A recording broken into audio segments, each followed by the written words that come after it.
Olá, seja bem-vindo ao canal Eu Amo Audiobooks.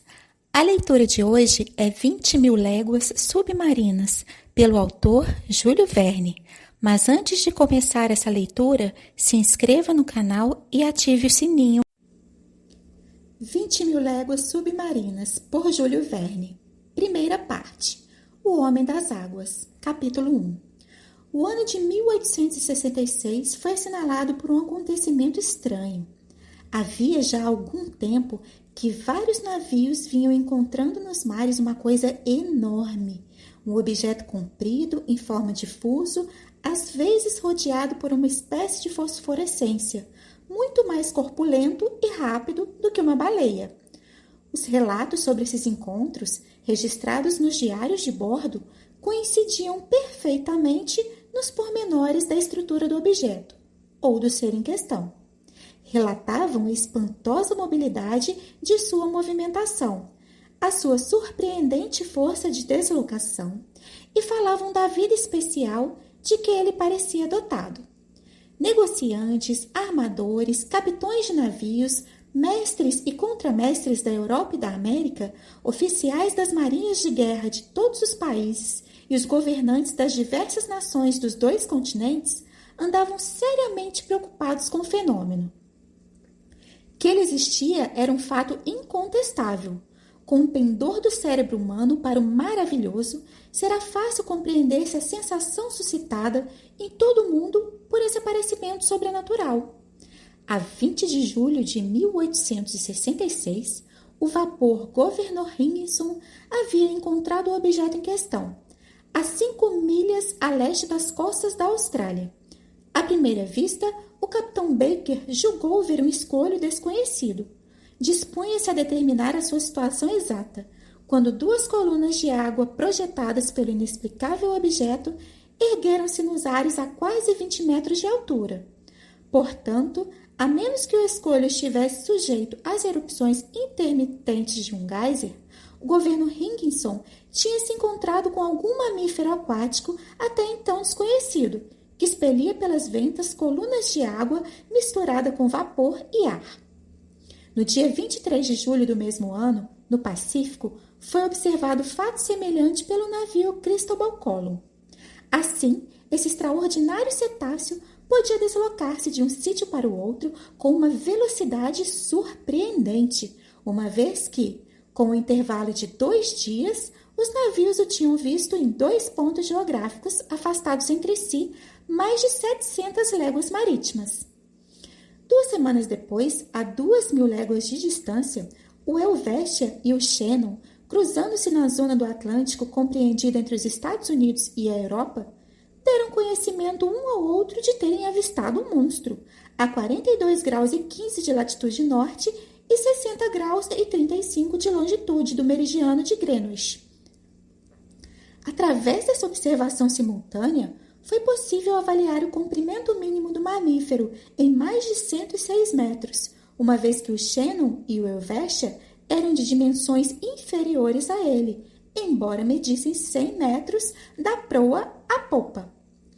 Essas notícias chegadas seguidamente, mais as observações feitas de bordo do transatlântico Pereire, um abauroamento entre o Etna, da linha Iseman, e o monstro, além de um relato verbal feito pelos oficiais da fragata francesa Normandie e uma bem cuidada comprovação providenciada por oficiais do Comodoro Fitzjames de bordo do Lord Clyde, abalaram profundamente a opinião pública.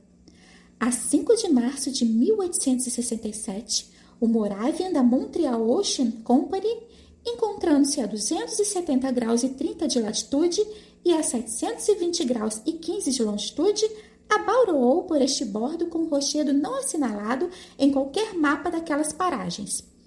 Com o esforço combinado do vento e dos seus 400 cavalos vapor, ele avançava a uma velocidade de 13 nós. Não há dúvida de que, se não fosse a qualidade superior do seu casco, o Moravian, que foi arrombado com choque, teria sido engolido pelas águas com seus 237 passageiros. A 13 de abril de 1867, com o mar calmo e o vento propício, O Escócia encontrava-se a 150 graus e 12 de longitude e 45 graus e 37 de latitude. Às 4 horas e 17 minutos da tarde, durante o lanche dos passageiros, sentiu-se um choque ligeiro no casco do navio, de um lado e um pouco atrás da roda de bombordo. O Escócia não fora abauroado, mas tinha sido tocado por um grande objeto cortante. A pancada fora tão leve que ninguém a bordo se preocuparia, se não fossem os gritos dos marinheiros do porão, que subiram ao convés gritando que o navio estava fazendo água. A princípio, os passageiros ficaram muito assustados, mas o capitão Anderson apressou-se a tranquilizá-los, explicando-lhes que o perigo não podia ser iminente. O Escócia estava preparado para enfrentar um rombo no casco sem grande perigo de se afundar. Continuou navegando e chegou ao porto de Liverpool com 3 dias de atraso. Os engenheiros verificaram que a 2,5 metros abaixo da linha de flutuação abria-se um rombo em forma de triângulo isósceles. O corte na chapa metálica era perfeitamente nítido e não teria sido mais bem executado por um instrumento apropriado para tal fim. Esse acontecimento veio exaltar de novo a opinião pública. Na verdade, a partir desses incidentes, todos os desastres marítimos cujas causas se desconheciam passaram a ser atribuídos ao monstro.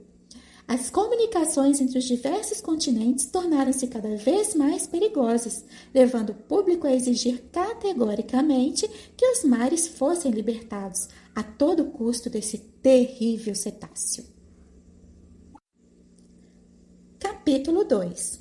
Na época em que esses acontecimentos ocorreram, regressava eu de uma expedição científica nas inóspitas terras do Nebraska, nos Estados Unidos. Quando cheguei a Nova York para embarcar em um navio que me levasse para a Europa, a controversa questão estava no auge. À minha chegada, várias pessoas deram-me a honra de me consultar sobre o fenômeno, em vista de uma obra que eu publicara na França, intitulada Os Mistérios dos Grandes Fundos Submarinos. O acontecimento passara a preocupar várias camadas da população americana e os Estados Unidos foi o primeiro país a adotar medidas enérgicas em nível de governo para esclarecer o mistério. A fragata Abraham Lincoln, moderna e muito rápida, recebeu ordens para se fazer ao mar o mais depressa possível com esse objetivo. O comandante Farragut reforçou o armamento de seu navio e encheu de munição os seus arsenais. Como sempre acontece, quando se decidiu a perseguição ao monstro, ele desapareceu. Durante 2 meses, ninguém ouviu falar dele. A fragata armada e abastecida para uma campanha demorada não tinha para onde se dirigir. A impaciência crescia a bordo, entre oficiais e marinheiros, quando chegou a notícia de que um vapor da linha de São Francisco da Califórnia tinha visto o animal dos limites setentrionais do Pacífico. A sensação causada por essa notícia foi grande. Os víveres continuavam a bordo, os depósitos de carvão estavam cheios e todos os homens se encontravam em seus postos. Só faltava acender as caldeiras da fragata e levantar ferro. Em menos de 24 horas, o capitão Farragut fazia-se ao mar. 3 horas antes da Abraham Lincoln deixar o cais do Brooklyn, recebi uma carta do secretário da Marinha, J.B. Hobson, que, em nome de seu governo, convidava-me para representar a França participando daquela expedição. Capítulo 3. 3 minutos depois de ter lido a carta do ilustre secretário da Marinha, caçar aquele monstro inquietante e livrar os mares de sua constante ameaça tornara-se o único objetivo de minha vida. A oportunidade de participar daquela caçada me empolgou. No entanto, eu estava cansado e precisando de repouso. O meu maior desejo era rever o meu país, os meus amigos, o meu pequeno apartamento do Jardim Botânico em Paris, as minhas preciosas coleções. Mas nada me deteve. Esqueci tudo. Fadigas, amigos, conforto, e aceitei, sem mais reflexões, a oferta do governo americano. Conselho, chamei, com voz impaciente. Conselho era o meu criado.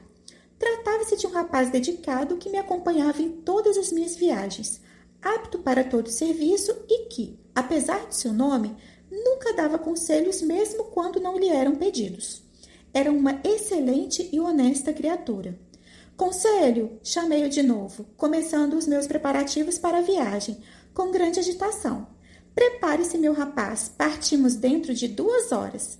Vamos para Paris? Perguntou ele.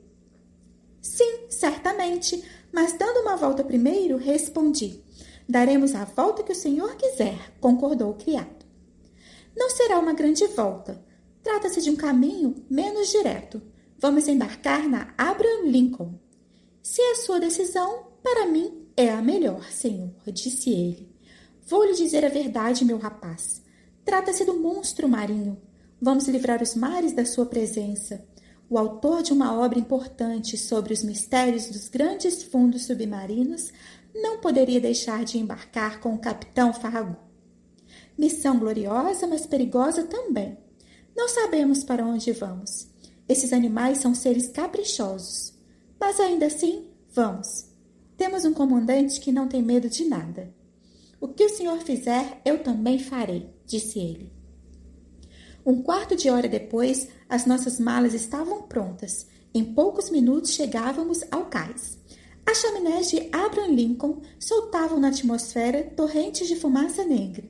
Subimos a bordo e um dos marinheiros conduziu-nos ao tombadilho. Conselho caminhou para a murada e fui levado à presença de um oficial de aspecto agradável, que me estendeu a mão. Sr. Pierre Aronnax? Perguntou-me. O próprio, respondi. O comandante Farragut? Em pessoa. Seja bem-vindo, senhor professor. Após os cumprimentos de praxe, deixei o capitão entregue ao seu trabalho e me encaminhei para a cabina que me estava reservada. A arrumação interior da fragata correspondia às suas qualidades náuticas.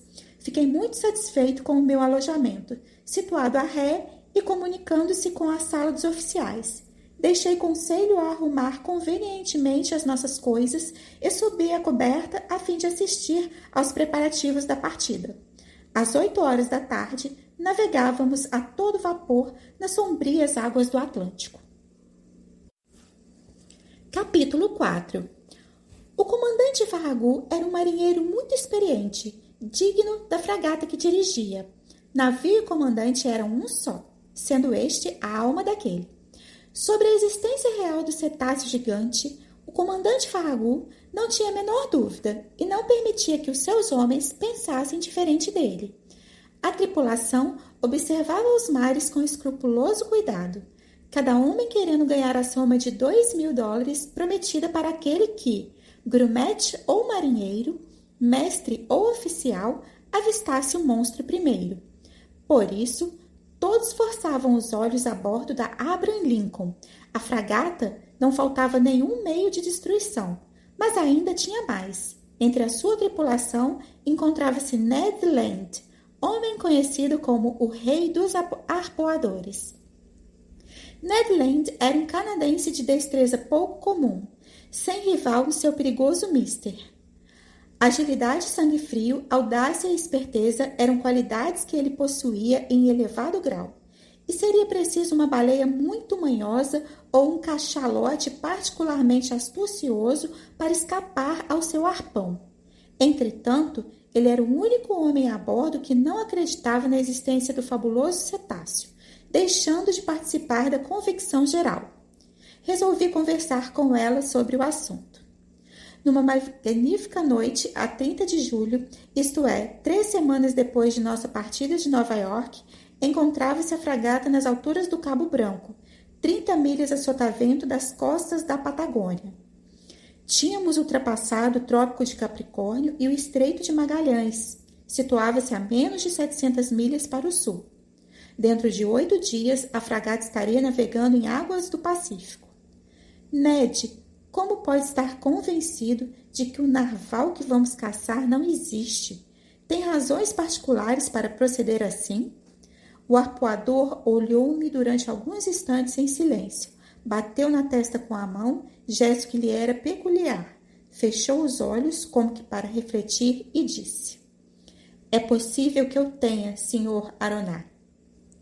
No entanto, Você que é baleeiro há tantos anos, que está familiarizado com os grandes mamíferos marinhos e cuja imaginação deve facilmente aceitar a existência de enormes cetáceos, devia ser o último a duvidar em tais circunstâncias. Aí é que se engana, professor, falou Ned, que o vulgo acredite em meteoros deslumbrantes que cruzam o espaço ou na existência de dinossauros pré-históricos que vivem no interior da Terra ainda se aceita, mas nem o astrônomo nem o geólogo admitem tais quimeras. Com o baleeiro acontece o mesmo. Persegui muitos cetáceos, arpoei um grande número deles, matei vários, mas por mais bem armados e possantes que fossem, não possuíam caudas ou dentes capazes de furar as placas de aço de um navio. Porém, Ned, fala-se de barcos cujo casco foi perfurado de lado a lado pelo dente do narval. Navios de madeira, talvez, respondeu o canadense. Mas mesmo nesse caso, jamais vi um narval capaz dessas proezas. Portanto, até provas em contrário, nego em absoluto que baleias, cachalotes ou narvais possam produzir tais estragos. Escute-me, Ned. Não, professor, não. Tudo o que quiser, menos isso. Talvez um polvo gigante. Isso ainda menos, Ned. O polvo não passa de um molusco e o próprio nome indica a pouca consistência das suas carnes. Mesmo com todo o seu grande comprimento, o polvo, que não pertence ao ramo dos vertebrados, seria inofensivo para os navios como o Escócia ou essa fragata em que viajamos. Então, Sr. Aroná, explicou ele, num tom bastante irônico, persiste em admitir a existência de um enorme cetáceo? Sim, Ned, e com uma convicção baseada na lógica dos acontecimentos. Acredito na existência de um mamífero desmesuradamente desenvolvido pertencente ao ramo dos vertebrados, como as baleias, os cachalotes ou os golfinhos, armado de um dente córneo de grande poder de penetração. Fez o arpoador, abanando a cabeça com o ar de um homem que não se quer deixar convencer. Naquele dia, não insisti mais com ele. Capítulo 5. A fragata percorreu a costa sudoeste da América com uma rapidez prodigiosa. No dia 3 de julho, estávamos à entrada do Estreito de Magalhães, perto do Cabo das Virgens. O comandante Farragut não quis atravessar essa sinuosa passagem e manobrou de forma a dobrar o Cabo Horn. No dia 6 de julho, cerca das 3 horas da tarde, a Abraham Lincoln, 15 milhas para o sul, dobrou essa ilhota solitária, esse rochedo perdido no extremo do continente americano, ao qual alguns marinheiros holandeses deram o nome da sua cidade natal, o Cabo Horn. Rumamos para noroeste e no dia seguinte a hélice da fragata batia finalmente nas águas do Oceano Pacífico. As atenções de todos foram redobradas. Várias vezes partilhei da emoção dos oficiais e da tripulação, quando alguma baleia emergia o dorso escuro à tona da água. A coberta da fragata enchia-se de gente no abrir e fechar de olhos. Todos, com os peitos ofegantes e os olhares ansiosos, observavam a marcha do cetáceo. Eu olhava e tornava a olhar até gastar a retina ou ficar cego, enquanto o conselho, sempre fleumático, dizia-me num tom calmo: se o senhor quisesse ter a bondade de não arregalar tanto os olhos, talvez visse melhor. Esperanças vãs. A fragata aumentava a velocidade e perseguiu o animal assinalado, que não passava de uma simples baleia ou um cachalote, que em breve desaparecia no meio de um concerto de imprecações. A 20 de julho, atravessamos o Trópico de Capricórnio a 105 graus de longitude e no dia 27 do mesmo mês chegamos ao Equador pelo meridiano 110. Depois, a fragata rumou mais decididamente para o oeste e entrou nos mares centrais do Pacífico. O comandante Farragut pensava, com razão, que era preferível navegar em águas profundas e afastar-se dos continentes e das ilhas, que o animal parecia ter sempre evitado. sem dúvida porque as águas não eram suficientemente profundas para ele, segundo o mestre da tripulação. A fragata passou, portanto, ao largo das Pomotu, das Marquesas, das Sandwich, passou o Trópico de Câncer a 132 graus de longitude e dirigiu-se para os mares da China. Não ficou nessas águas em um único ponto por explorar, desde as costas do Japão às da América, e nada, a não ser a imensidão dos mares desertos. Nada que se parecesse com um narval gigantesco, com uma ilhota submersa, com o casco de um navio afundado, com um escolho móvel ou com algo de sobrenatural. O desânimo apoderou-se dos espíritos e abriu caminho à incredulidade. Com a desesperança e o descontentamento da tripulação, o comandante Farragut decidiu que, se no prazo de 3 dias o monstro não aparecesse, o timoneiro daria 3 voltas ao leme e a Abraham Lincoln navegaria para os mares da Europa. A decisão, tomada 2 de novembro, teve como resultado reanimar a tripulação. O oceano foi observado como novo entusiasmo. Todos queriam dar-lhe uma última olhadela, como que para guardar uma recordação. Os óculos funcionavam com uma atividade febril. Era um desafio supremo lançado ao narval gigante, e este não podia deixar de corresponder àquele desejo de encontrá-lo. No dia 5 de novembro, exatamente ao meio-dia, expirava o prazo estabelecido pelo comandante Farragut, depois do que, fiel à sua promessa, devia rumar para sudeste e abandonar definitivamente as regiões setentrionais do Pacífico. A fragata encontrava-se então a 310 graus e 15 de latitude norte e a 1360 graus e 42 de longitude leste. As terras do Japão estavam a menos de 200 milhas para sotavento. A noite aproximava-se. Acabavam de soar as 8 horas. Grandes nuvens envolviam o disco da lua, então em quarto crescente. O mar ondulava calmo sob a quilha do navio. De repente, no meio do silêncio geral, ouviu-se uma voz. Era Ned Land quem gritava: "Alerta! Veja o monstro! Dirige-se para nós!" Capítulo 6. Aquele brado, toda a população se precipitou para o arpoador. A escuridão era total, e por muito bons que fossem os olhos do canadense, eu me perguntava como e o que ele teria visto. Sentia o meu coração bater aceleradamente. Land não havia se enganado, e todos viram o objeto que ele apontava com a mão, inclusive eu. A cerca de 400 metros da Abraham Lincoln e a este bordo, o mar parecia iluminado por baixo. Não era um simples fenômeno de fosforescência. Não havia engano.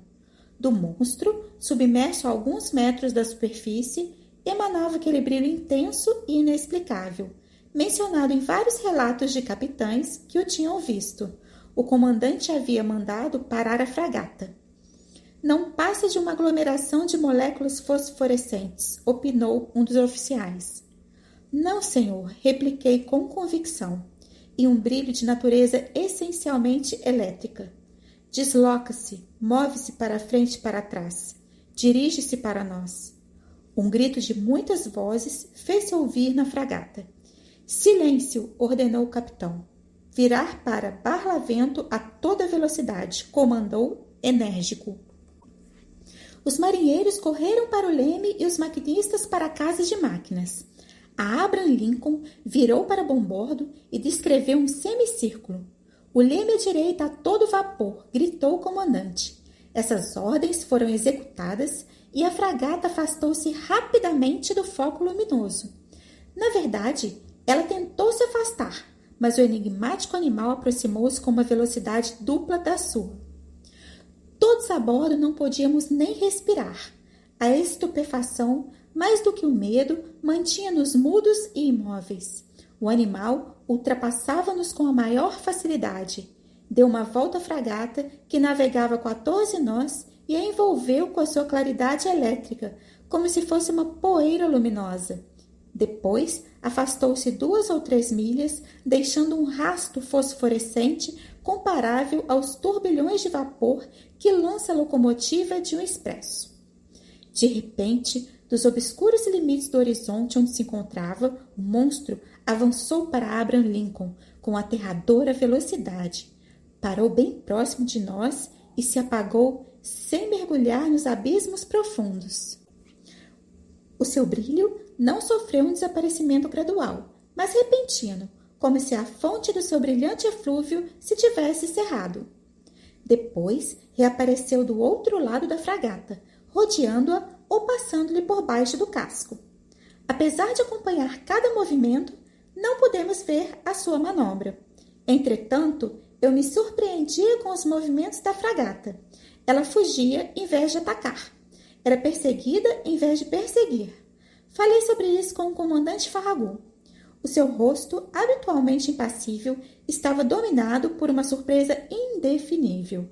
Senhor Aroná, respondeu-me, não sei que espécie de gigantesco animal tenho pela frente e não quero arriscar imprudentemente a minha fragata. Esperemos pelo amanhecer e os papéis serão trocados. Eu passarei ao ataque. Então o comandante não tem dúvidas quanto à natureza do animal? Não, senhor. Trata-se evidentemente de um narval gigantesco, mas também de um animal elétrico. Talvez não seja possível uma aproximação, opinei. Pode ser, concordou o comandante. Se ele possuir em si mesmo um poder fulminante, é sem dúvida o animal mais terrível saído das mãos de Deus. É por isso, meu caro professor, que estou tendo cautela. Toda a tripulação ficou acordada aquela noite. Ninguém pensou em dormir. A Abraham Lincoln, não podendo competir em velocidade com o animal, moderou a sua marcha e navegava a meio vapor. Por seu lado, o narval, imitando a fragata, deixava-se embalar pelas águas do mar, parecendo decidido a não abandonar o teatro da luta. A 1h da madrugada, ouviu-se um silvo ensurdecedor, semelhante àquele que é produzido por uma coluna de água arremessada com extrema violência por algum engenho de grande força propulsora. O comandante Farragut, Ned Land e eu nos encontrávamos então no tombadilho, perscrutando avidamente as trevas profundas. Ned Land, você já ouviu baleias rugindo? Perguntou o comandante. Muitas vezes, senhor, mas nenhuma igual a essa. Esse barulho não é igual ao que fazem os cetáceos quando expelem águas pelos respiradouros. Esse é incomparavelmente mais forte, senhor. Acho que não há engano possível. É mesmo o cetáceo que temos diante dos olhos. Se o senhor autorizar, acrescentou o arpoador. Ao nascer o dia, vou dar-lhe 2 palavrinhas. Se ele quiser ouvir, meu caro Land, observei. Se eu conseguir me aproximar dele à distância ideal para lançar o arpão, ele terá de me ouvir, afirmou o canadense. Mas para se aproximar, disse o comandante, terei de pôr uma baleeira à sua disposição. Sem dúvida, comandante, será arriscar as vidas dos meus homens. E a minha, respondeu simplesmente o arpoador. Pelas 2h da madrugada, o foco luminoso reapareceu com a mesma intensidade, 5 milhas a barlavento da Abraham Lincoln. Apesar da distância, apesar do barulho do vento e do mar, ouvia-se as formidáveis batidas da cauda do animal, assim como a sua respiração ofegante. Toda a tripulação permaneceu de vigia até o amanhecer, preparando-se para o combate. Os aparelhos de pesca foram dispostos ao longo da balaustrada. O imediato mandou carregar as enormes espingardas que lançam os arpões à distância de 1 milha e as que disparam balas explosivas, cujo ferimento é mortal, mesmo para os animais mais possantes. Ned Land limitara-se a preparar o arpão, arma terrível em suas mãos. Na fragata estavam todos prontos para iniciar o combate. Às 6h o dia nasceu. Com a sua claridade, desapareceu o brilho elétrico do narval. Às 7h, um nevoeiro matinal muito cerrado diminuiu o horizonte e os melhores óculos de longo alcance não conseguiam penetrá-lo. Esse fenômeno deixou todos aborrecidos a bordo. De repente, ouviu-se a voz de Ned Land. O monstro está a ré, do lado de bombordo. Todos os olhares se dirigiam para o ponto indicado. A cerca de 1/2 milha da fragata. Um longo corpo escuro emergia 1 metro acima do nível das águas. A sua cauda, violentamente agitada, produzia um redemoinho considerável. Um imenso rastro de deslumbrante brancura marcava a passagem do animal e descrevia uma curva alongada. A fragata aproximou-se do cetáceo. Examinou-o atentamente. Os relatos do Shannon e do Helvetia tinham exagerado um pouco as suas dimensões. Calculei o comprimento em cerca de 85 metros. Quanto ao volume, era difícil fazer um cálculo, mas o estranho animal parecia bem proporcionado em suas dimensões. Tinha soado a hora do combate. A Abraham Lincoln, impelida para a frente pela sua potente hélice, dirigia-se diretamente para o animal.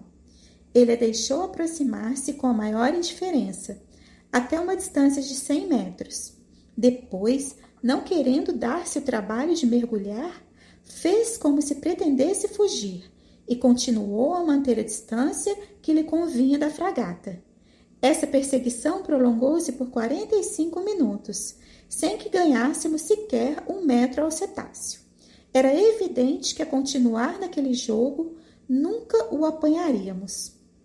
O comandante Farragut torcia com raiva a barba espessa. Ned Land, chamou ele, ainda me aconselha jogar as minhas embarcações ao mar? Perguntou ao canadense. Não, comandante, este animal só se deixará apanhar se quiser, respondeu ele. Que faremos então? Se for possível, aumente a velocidade. Quanto a mim, se o senhor permitir, vou me instalar no cesto dos gurupés e quando o animal estiver ao alcance do arpão, disparo. O comandante autorizou a fazer o que pretendia e mandou que o maquinista aumentasse a pressão das caldeiras. A fragata não demorou a alcançar a velocidade de 18 milhas por hora. Porém, o maldito animal avançava com igual velocidade, continuando a manter a mesma distância que o separava de nós. Depois de algum tempo dessa emocionante perseguição, o narval começou a fazer um jogo que ainda nos causava mais suspense. Às vezes, deixava a fragata se aproximar bastante e depois fugia de novo. Ned Land continuava no seu posto, de arpão na mão, pronto para disparar. Vamos apanhá-lo, gritava esperançoso a cada vez que a fragata se aproximava do monstro. No entanto, no momento que se preparava para arpoá-lo, o cetáceo afastava-se a uma velocidade que talvez atingisse as 30 milhas por hora. Mesmo quando avançávamos à velocidade máxima, o animal permitia-se brincar com a fragata, dando-lhe uma volta por baixo. Um enorme grito de raiva saía então de todas as gargantas. Ao meio-dia, estávamos na mesma situação que às 8 horas da manhã. O comandante Farragut decidiu usar meios mais diretos. Então esse animal anda mais depressa do que a minha fragata, falou nervoso. Pois bem, vamos ver se ele consegue escapar às balas cônicas. Mestre, mande os homens para a peça da proa. O canhão da proa foi imediatamente carregado e apontado. O tiro partiu, mas a bala passou alguns metros por cima do cetáceo, que estava a meia milha de distância. Outro disparo com mais pontaria, ordenou o comandante. $500 para quem atingi-lo, acrescentou. Um velho artilheiro de barba grisalha, de olhar calmo e frio, aproximou-se do canhão e fez pontaria durante algum tempo. Soou uma forte detonação, à qual se misturaram os vivas da tripulação. A bala atingiu o alvo, mas de maneira estranha, pois escorregou na superfície arredondada do animal e foi perder-se no mar. Ora essa! Exclamou o velho artilheiro. Parece que está blindado com chapas de 6 polegadas. Maldição! Gritou o comandante Farragut. A perseguição continuou. Voltando-se para mim, disse ele, pegarei esse animal, ainda que a minha fragata se rebente.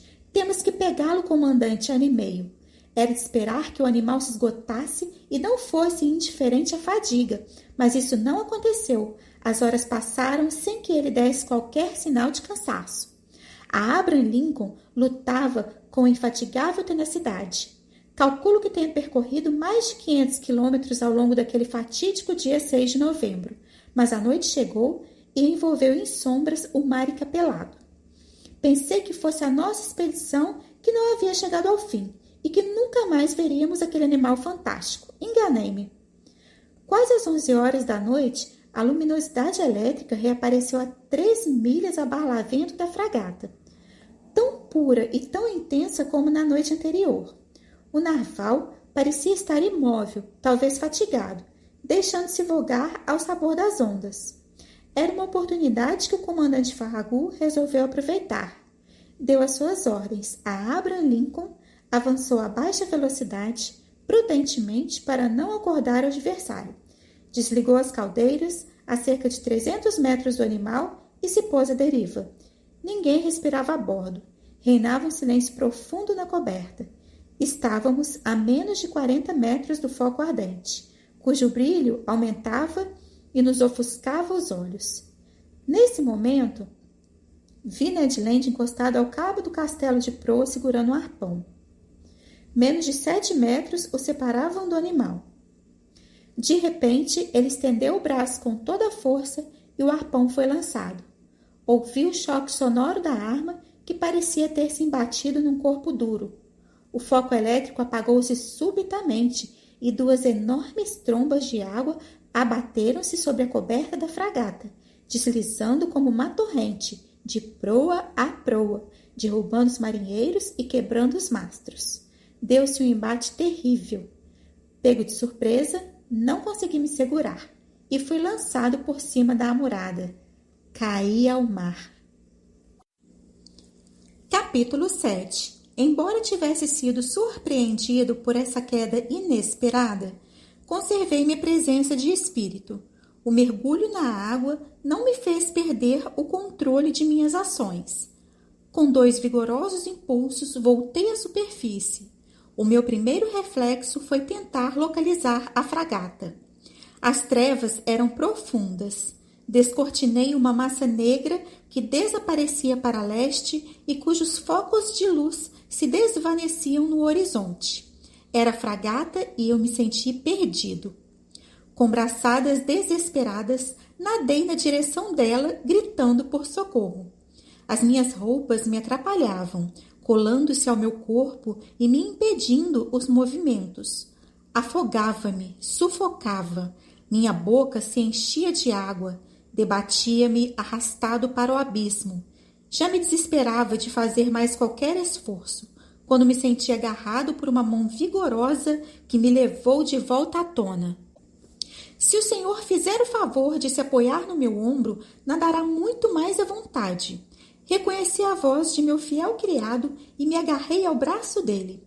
O choque o lançou ao mar ao mesmo tempo que a mim? Perguntei. De maneira nenhuma, mas uma vez que estou ao serviço do Senhor, tinha de segui-lo. O valente rapaz achava isso natural. E a fragata? Acho que o Senhor não pode contar com ela. No momento em que me atirei ao mar, ouvi os homens gritando que a hélice e o leme haviam se quebrado. Partiram-se? Sim, foi o dente do monstro. Penso que foi a única avaria sofrida pela fragata. Mas, infelizmente para nós, ela não ficou em condições de se governar. Então estamos perdidos. Talvez, respondeu-me Conselho, tranquilamente. No entanto, ainda temos algumas horas à nossa frente e durante esse tempo muita coisa pode acontecer. O imperturbável sangue frio dele animou-me um pouco. No entanto, com o passar do tempo, a nossa situação foi se tornando insustentável. Terrível mesmo. Ainda que o nosso desaparecimento tivesse sido notado imediatamente a bordo da fragata, ela não podia tentar nos socorrer, porque estava desgovernada. Portanto, só podíamos contar com os botes. A colisão entre a fragata e o cetáceo tinha ocorrido por volta das 11 horas da noite. Tínhamos, portanto, ainda 8 horas até o nascer do sol. Durante esse tempo, deveríamos nadar, boiar, fazer o possível para nos mantermos vivos. Por volta da 1 hora da manhã, sentia-me extremamente fatigado e com as pernas inteiriçadas devido a violentas câimbras.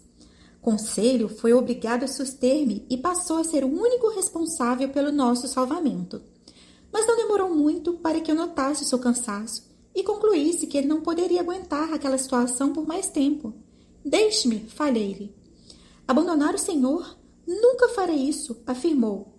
Na verdade, espero afogar-me primeiro do que o senhor. Neste momento, a lua surgiu através das franjas de uma grande nuvem que o vento arrastou para leste. A superfície do mar brilhou sob os seus raios e esta luz benfazeja fez-me recuperar as forças. Levantei a cabeça e perscrutei todos os pontos do horizonte. Avistei a fragata, que se encontrava a cerca de 5 milhas de nós e constituía uma massa sombria que mal se notava no horizonte. Mas não vi um só dos seus botes.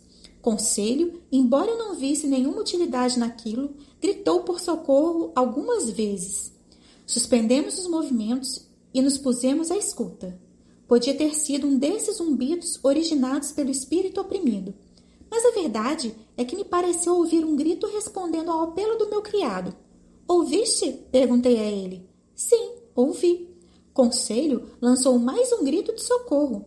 Agora não podíamos ter mais dúvida. Uma voz humana respondia a dele. Naquele instante, bati num corpo duro e me agarrei nele. Senti que era arrastado, que me puxavam até a superfície, que o peito se me aliviava e desmaiei. Recuperei rapidamente os sentidos e entreabri os olhos. Conselho, murmurei. O senhor chamou? Ouvi a voz dele. Naquele momento, aos últimos raios da lua que desaparecia no horizonte, distingui um rosto que não era do meu criado. Ned, exclamei. Em pessoa, professor? Você também foi atirado ao mar? Fui, mas tive mais sorte do que o senhor, porque quase imediatamente encontrei um escolho flutuante e me agarrei nele. Um escolho? Ou, para dizer melhor, agarrei-me ao nosso narval. A um monstro? Nele mesmo. Agora sei porque o meu arpão não conseguiu furar-lhe a pele. É que esse animal, Sr. Aroná, é feito de chapa de aço. Subi de imediato ao ponto mais elevado do objeto semi-submerso que nos servia de refúgio. Bati-lhe com o pé. Tratava-se evidentemente de um corpo duro, impenetrável, e não da substância mole característica dos mamíferos marinhos. O torso escuro que nos suportava era liso e polido. Ao ser tocado, produzia um som metálico. Não podia haver mais dúvida. O animal, o monstro, o fenômeno que tinha intrigado todo o mundo científico, agitado e transtornado a imaginação dos marinheiros dos 2 hemisférios, era algo ainda mais espantoso, porque tinha sido feito pela mão do homem. A descoberta da existência do ser mais fabuloso e mais mitológico não teria surpreendido mais a minha inteligência. Que venha do Criador, tudo o que é prodigioso espera-se, mas encontrar de repente, diante dos nossos olhos, o impossível realizado misteriosamente pelo homem, confunde as ideias. E, no entanto, era verdade. Encontrávamos-nos estendidos sobre o dorso de uma espécie de submarino, com a forma, tanto quanto pude perceber, de um imenso peixe. A opinião de Ned a respeito dele era certa.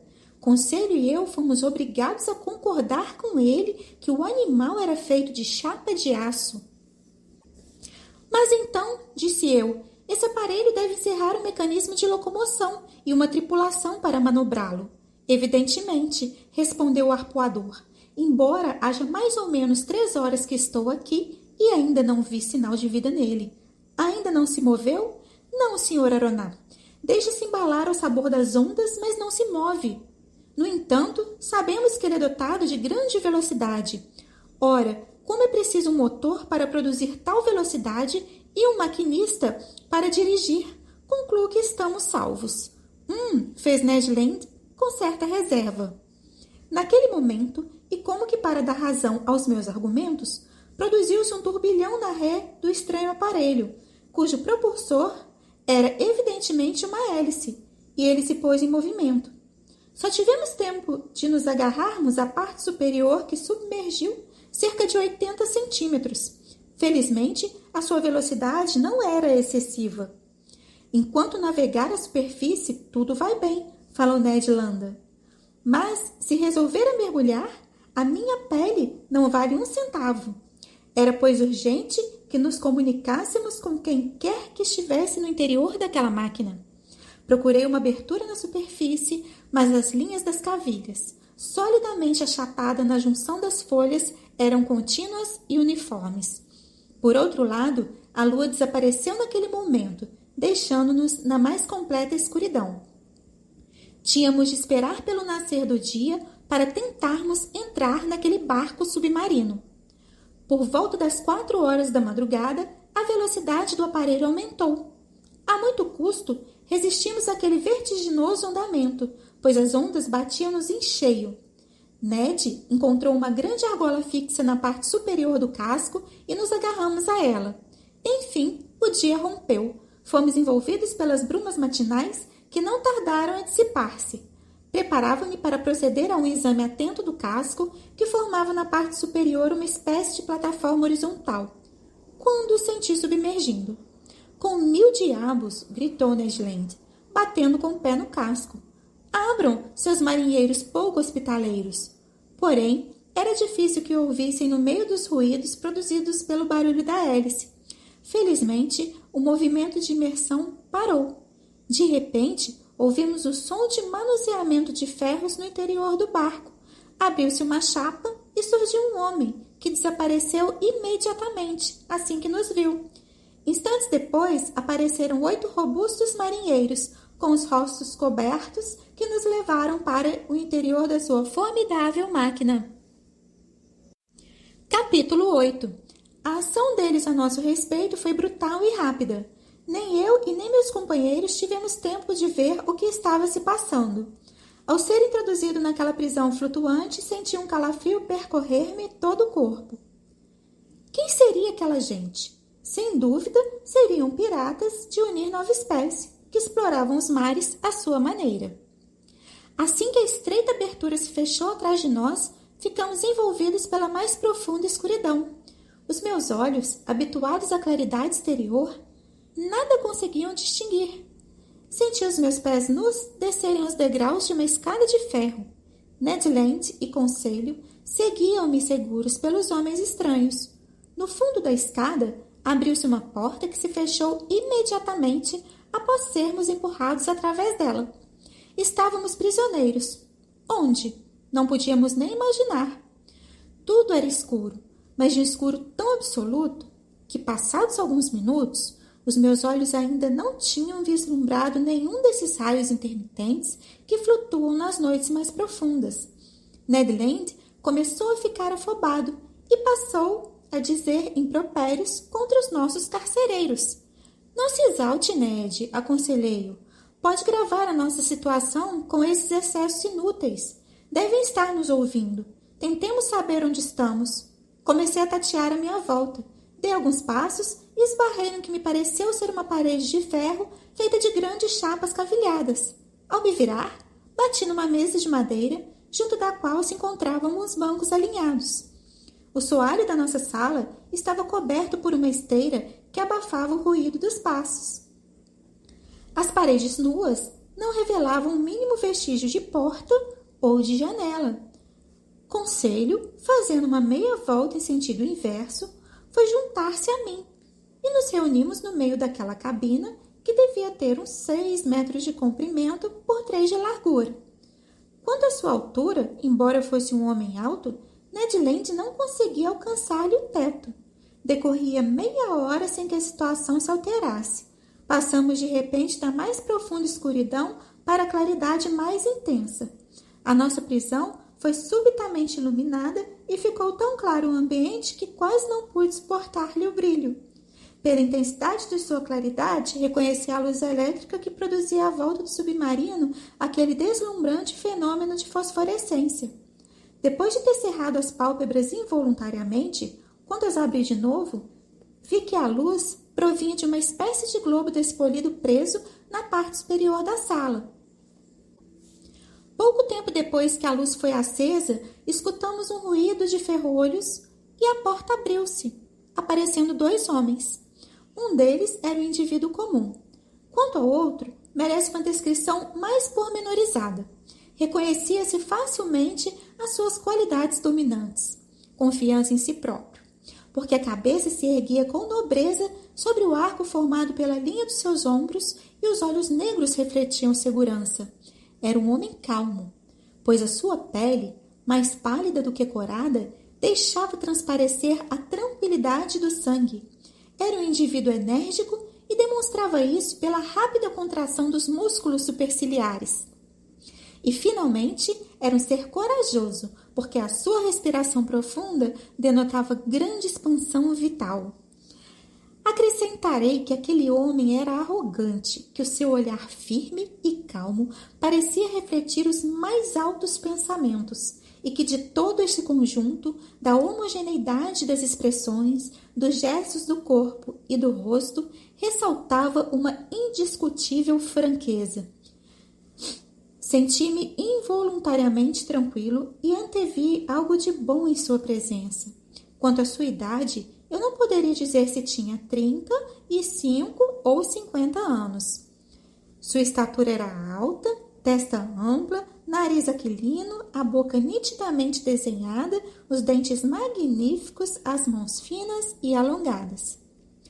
Sem pronunciar uma palavra, ele nos examinou atentamente. Depois, virando-se para o seu companheiro, conversaram numa língua que eu não consegui reconhecer. O outro falou apenas 2 ou 3 palavras e limitou-se mais a concordar com acenos de cabeça sobre o que ouvi. A seguir, aquele que era indubitavelmente o chefe pareceu interrogar-me diretamente com os olhos, sem uma única palavra. Falei em francês, dizendo-lhe que não entendia a língua em que tinham conversado. Tive a impressão de que ele não me compreendera e a situação tornou-se bastante embaraçosa. Depois, Ned Land falou com ele em inglês e Conselho mostrou o seu conhecimento de alemão, falando-lhe nessa língua. Por último, numa desesperada tentativa de me fazer entender, tentei expressar-me em latim. Em nenhuma dessas línguas conseguimos nos comunicar com os 2 desconhecidos. Quando desistimos de dialogar com eles, por termos esgotado os nossos recursos linguísticos, os 2 homens trocaram algumas palavras na sua incompreensível língua e retiraram-se sem querer nos dirigir um gesto tranquilizador. Discutíamos a nossa situação, quando a porta foi novamente aberta e entrou um criado de bordo. Trazia-nos casacos e calças feitos de um tecido cuja natureza desconhecíamos. Apressamo-nos em vestir aquelas roupas, lembrando-nos de que toda roupa serve aos nus. Enquanto nos vestíamos, o rapaz tinha posto a mesa para 3 pessoas. Os pratos, cobertos com as respectivas tampas de prata, foram simetricamente colocados sobre a toalha.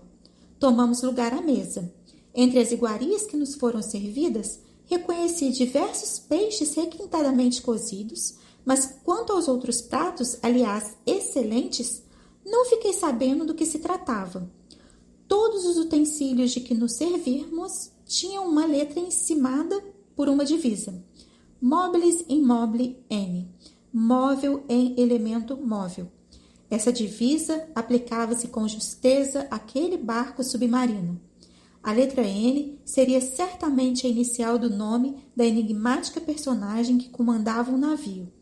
Satisfeita a nossa fome, a necessidade de dormir se fez imediata, como reação natural depois da infindável noite em que tínhamos lutado contra a morte. Pouco depois, os 3 dormíamos profundamente.